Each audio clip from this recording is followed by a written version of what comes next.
வணக்கம். மாபெரும் கூட்டம். 2 பேச்சாளர்களிடையே போட்டி. யாருடைய பேச்சு அதிக கைத்தட்டல் பெறும் என்று கூட்டம் துவங்குவதற்கு முன் இருவரும் ஒரு அறையில் அமர்ந்து அன்றைய கூட்டத்தை பற்றி விவாதித்துக் கொண்டிருந்தார்கள்.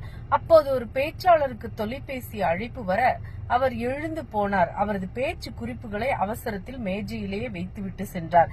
அவர் திரும்பி வருவதற்குள் போட்டி பேச்சாளர் அந்த குறிப்புகளை படித்து விட்டார். அந்த குறிப்புகள் அவர் தயாரித்திருந்ததை விட நன்றாக இருந்தது. கூட்டம் துவங்கியது. அடுத்தவர் குறிப்பை பார்த்தவருக்கு தான் முதலில் பேச வாய்ப்பு.